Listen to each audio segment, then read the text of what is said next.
One संबंधित सभी मसले राज्य की सरकारों के द्वारा तय किए जाते हैं, जो जिला स्तर पर और उसके बाद ब्लॉक स्तर पर उनकी समीक्षा के साथ वो काम पूरे किए जाते हैं। निश्चित रूप से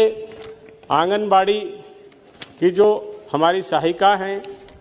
वो बहुत मेहनत कर रही हैं और उसके कारण उनको जो मानदेय देने की बात थी उसमें भी अभी हमारी सरकार ने काफ़ी बदलाव किया है। लेकिन अगर हम उनके काम के विषय में देखें तो आंगनबाड़ी स्कीम का लक्ष्य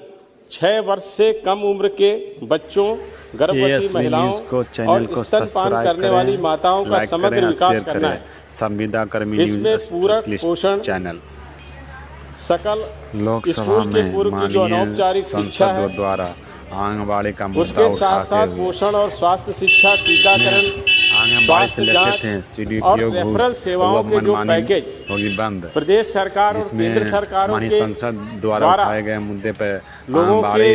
जरूरत के लिए बनाए जाते हैं, उसमें आंगनबाड़ी की बहनों की बहुत बड़ी भूमिका होती है। वास्तव में पूरी दुनिया में 2030 तक जो सस्टेनेबल गोल प्राप्त करने के लिए प्रत्येक देश ने अपना लक्ष्य निर्धारित किया है, उसमें शिक्षा और स्वास्थ्य हमारे देश के लिए बहुत महत्वपूर्ण है। और चूंकि ये हमारा देश गांवों का देश है और यहाँ पर गांवों तक शिक्षा के लिए लोगों को जागरूक करना और पोषण के प्रति लोग जागरूक हों, संवेदनशील हों और समय पर पोषण के कार्यक्रमों को चलाएं भी, लाभ भी लें और किस तरह से उनको बच्चों का पालन पोषण करना है। उसके साथ साथ महिलाओं के स्वास्थ्य के लिए उनमें जो ज़्यादातर महिलाएं एनेमिक होती हैं उनको स्वास्थ्य संबंधी जानकारी देना, जो छोटे बच्चे हैं उनके जो टीकाकरण के हमारे कार्यक्रम होते हैं, जो 7 ऐसी गंभीर बीमारियां हैं जिनके टीकाकरण के माध्यम से बच्चों को स्वस्थ रखने की एक बड़ी चुनौती हमारे देश में थी,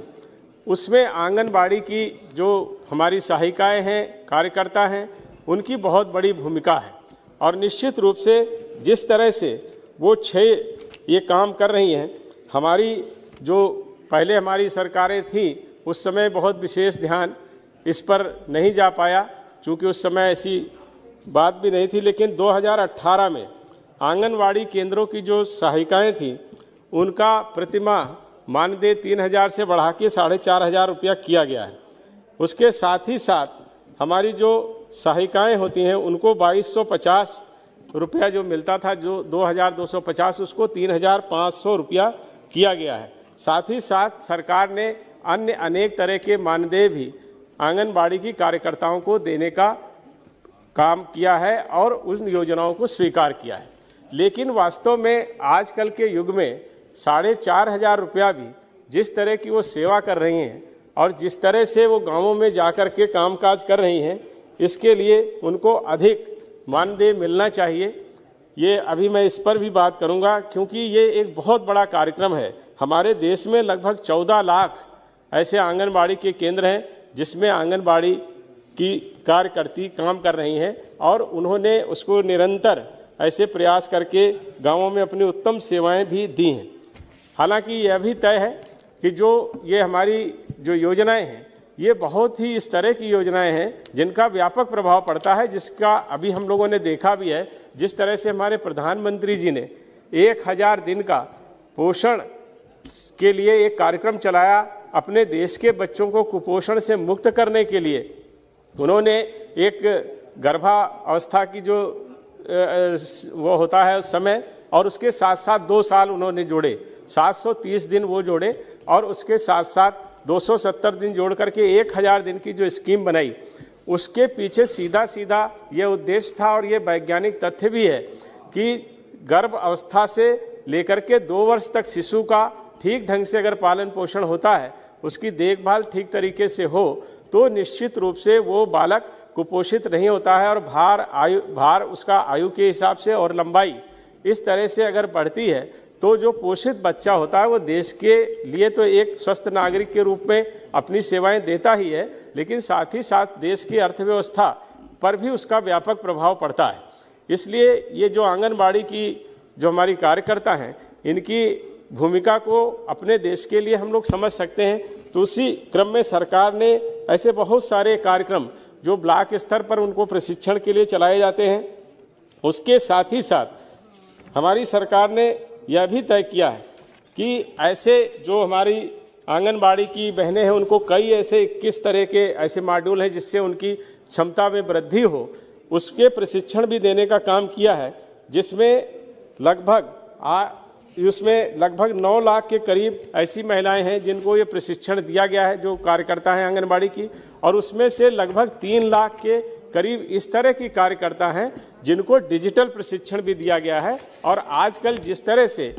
एक एक कार्यक्रम की जानकारी और सूचनाएं सरकार के द्वारा एकत्रित की जा रही हैं, निश्चित रूप से सरकार प्रशंसा की पात्र है। प्रत्येक योजना की सारी सूचनाएं डाटा वाइज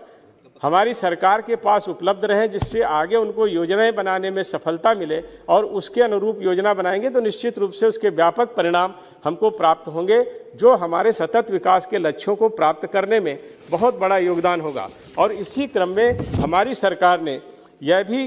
किया है कि हम लोगों ने इसके लिए जो डिजिटल प्लेटफॉर्म है उसको तैयार किया है। ऐसी आंगनबाड़ी की जो हमारी कार्यकर्ता साथी हैं उनको डिजिटल फ़ोन, स्मार्टफोन भी दिए गए हैं, और उनसे ये अपेक्षा की गई है कि वो गांव में जहां जहां पर जाएंगी वहां पर वो डाटा एकत्रित करेंगी, बच्चों की आयु के अनुसार उसका भार, उसकी लंबाई, ऐसे महिलाओं के स्वास्थ्य के विषय में, टीकाकरण के विषय में लोगों को जाकर के जागरूक करेंगी, और उन सारी योजनाओं को जो भारत सरकार का हमारा ऐप है उस पर फीड करेंगी, जिससे यहाँ पर सारी सूचनाएं एकत्रित होंगी। तो निश्चित रूप से एक तरह से आप देखें कि गाँव में जिस तरह का काम हमारी आंगनबाड़ी की बहनें कर रही हैं, वो निश्चित रूप से एक ऐसा काम है जिसकी प्रशंसा भी होनी चाहिए, और उसके अनुरूप उनको सुविधाएं भी देने का काम हमारी सरकार को करना चाहिए, यह भी जरूरी है। अभी जैसे कई जानकारियां आई थी कि कई ऐसे आंगनबाड़ी के केंद्र हैं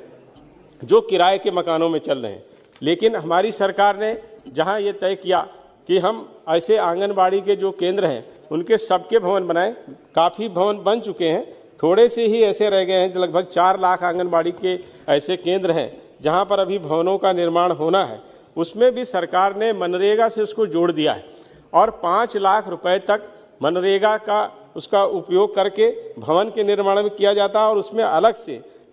स्वच्छता कार्य योजना के लिए तहत पेयजल की समस्याओं को दूर करने के लिए 10,000 रुपया और 12,000 रुपया प्रत्येक आंगनबाड़ी के लिए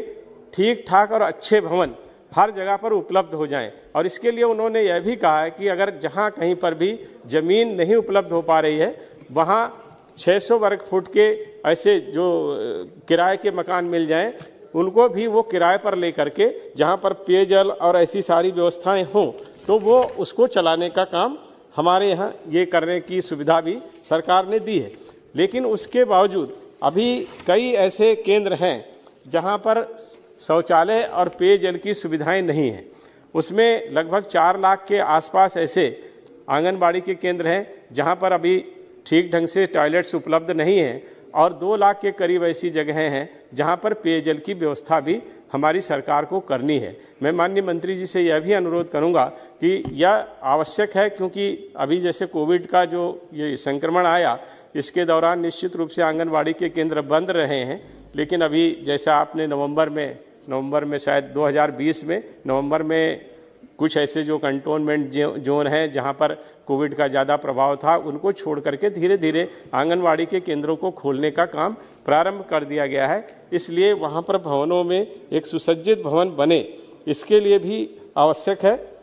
और जिस तरह के कोविड के बाद के जो उन्होंने तय किए हैं मानदंड, उसके अनुरूप अब फिर से ये हमारे कार्यक्रम प्रारंभ हो रहे हैं। जो पहले से स्कूल से पूर्व की जो शिक्षा है उसके लिए अभी शुरू नहीं हुआ है, लेकिन वो भी मेरे ख्याल में धीरे धीरे जो निर्देशों के अनुसार प्रारंभ हो जाएगा। लेकिन कुपोषित बच्चों को जो गंभीर रूप से हैं, अधिक जोखिम वाली गर्भवती महिलाएं हैं, दूध पिलाने वाली माताएं हैं, ऐसे जो स्तनपान करने वाली माताएं, इनकी गहन निगरानी का काम भी हमारी आंगनबाड़ी की कार्यकर्ता कर रही हैं। और उसके अनुरूप जो आवश्यकता होती है, जैसी हमारी सरकार की योजनाएं हैं या राज्य सरकार की योजनाएं हैं या ब्लॉक स्तर पर कार्यक्रम चलाए जा रहे हैं, उन सब में भी वो अपनी तरह से योगदान दे करके ऐसी खाद्य सामग्री जो कैलोरी और प्रोटीन की जिसमें मात्रा इस तरह की हो जो कुपोषण से बच्चों को मुक्त करे, ऐसी सारी व्यवस्थाएं और आहार भी उपलब्ध कराने का काम उन्होंने किया है और कोविड के दौरान भी किया है। कोविड में आंगनबाड़ी के केंद्र भले बंद रहे, लेकिन जो सरकार की योजनाएं आई, कोविड के प्रति जागरूक करना हमारे लिए एक बहुत बड़ी चुनौती थी। हमारा देश जिस तरह के 1 लाख 1 से 100